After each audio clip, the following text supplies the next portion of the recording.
Welcome to Atlanta Tarot. This is the tarot forecast for Sagittarius for the end of February and March 2026 inclusive.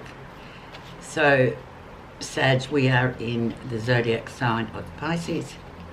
So we've got lots of water, we've got lots of emotions, we've got lots of intuition coming through. Take note of that always. And just generally anything to do with water sort of floats or is in torrents this 4 weeks. So it can be an exciting time. It can be a lot of rain too for some areas. Can be also, I've noticed rain, floods and rain come hand in hand with Pisces. Okay, so you are in your 4th house of home, family, relationships with the family, relationships, the foundation of your life, maybe looking at family stuff or being forced to look at family stuff because it arises and needs to be dealt with. Okay, Sag, so please, housekeeping, like, subscribe and comment to grow the channel, and thank you. Okay, energy around. 5 of Swords, conflict. Conflict, listening to your own voice first, especially with family. There can often be, often the 5 of Swords comes up with family disputes and conflicts and he said, she said, and you know, just little rivalries, all sorts of things. But the main essence, I believe, of the 5 of Swords is to take your own counsel, keep your own counsel. Don't go around asking for advice because you're not going to get an accurate bit of advice from anyone except from yourself. So that's how you solve that problem of conflict. Right, where you are right now. 9 of Wands. Nearly at the end of a cycle. You're just about there and you're pretty exhausted with it really because it's been taking a long time. It's like anything we're trying to achieve. You know, the last bit is the hardest bit. And it's like, oh no, I don't think I'll get over the line, but you do get over the line. It's that amazing push of adrenaline right at the end where we just get things done because we have to get things done. Because especially for Sagittarius, it's so important to achieve those goals. And once you're over the line, you can collapse in a heap for a bit, but at least you got over the line and it's done. So that is interesting. Let's see what's challenging it or influencing it and the rest of the reading. We have the Page of Cups. So we have the reigniting of a relationship perhaps. It talks also, the 4th house can include children and babies coming along, new arrivals coming along. But it's very childlike, very sort of seedling reignition of your emotions, and what a better time than Pisces to do that. So if it's making up after fighting with someone or arguing or differences of opinion, we can always start again with the Page of Cups because there is a lot of love there.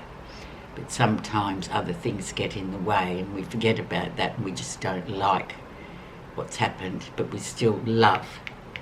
Very important. Okay, so let's see what's been going on in the background.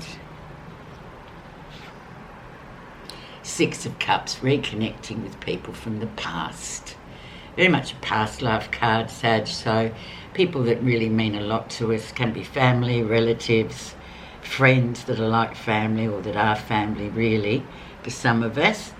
And that's been sitting above, beckoning and hovering, sort of saying, well, come on, you know, you need to think about that those people will contact you, will reconnect with you again, and it's a good thing.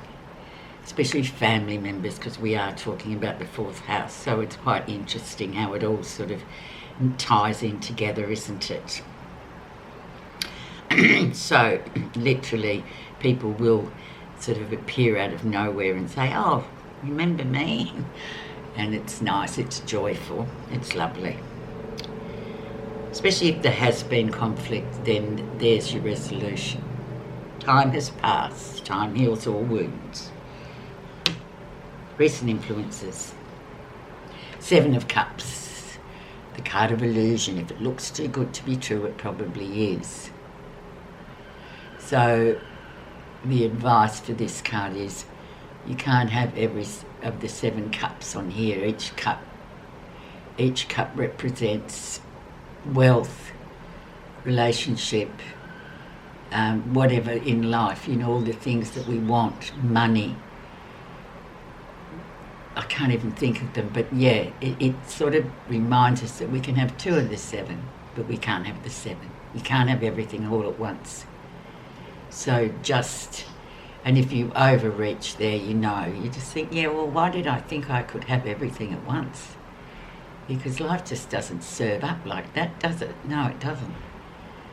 And even if there's a promise of it, it's still non-negotiable. It's like, no, sorry, go back, put your proper glasses on, go through the proper channels. Offers coming in too that are too good to be true, just go, oh yeah, no, I don't think this is it's not the right time. It's that kind of card. It's a very scorpionic card, Scorpio. So it's very sort of, yeah, there can be sort of traps that you haven't seen there that have been laid to catch you and say, yeah, well, I told you couldn't have everything that you wanted all at once. Interesting card though too. It keeps us sort of, you know, achieving and moving forward, I guess. Even though it's a bit of a downer sometimes, you just think, oh, I thought that guy was really into me, but no, he's not. That kind of energy, if, you know, if that's the case. Or it could be a relative that sort of goes, oh no, I've changed and I'm this and that, and you just think, I don't think so, but there you have it. So it's just about intuition again. So there we go. Heed that advice. Okay, the lesson. Clarity comes through. Beautiful card, breakthrough, clarity after a time of confusion, of 5 of Swords, of conflict, confusion, all that. And this, we can look back to the Aquarian time. It's always a bit confusing. It's a bit full of conflict.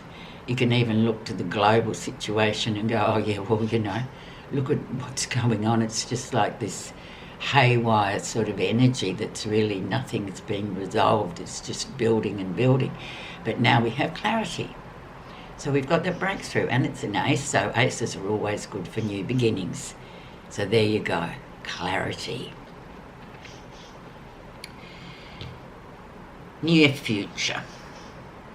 The good old 3 of Cups. Reunions, joyous occasions, weddings, pregnancies, anything that's joyous. You've got your 3 of Cups here, which is really wonderful for some of you. There could well be a pregnancy to be announced or an arrival that arrives, a baby.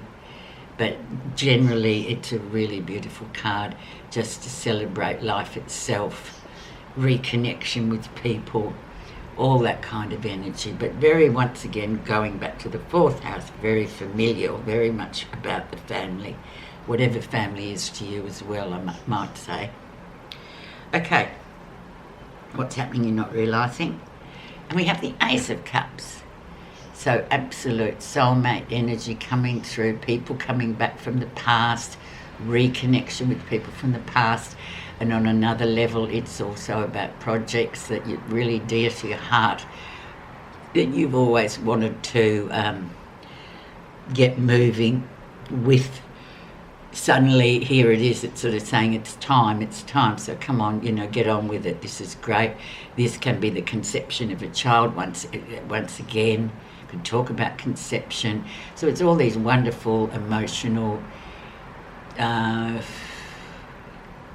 events that come with this, especially relationship-wise too. You may have met somebody that really sort of, there is a good connection there. It may be platonic, it may be romantic, who knows? That's up to you to sort of look at that, but it's hidden at the moment. You haven't sort of noticed it, but notice it. How others see you. Strength card, the card for the Leo people.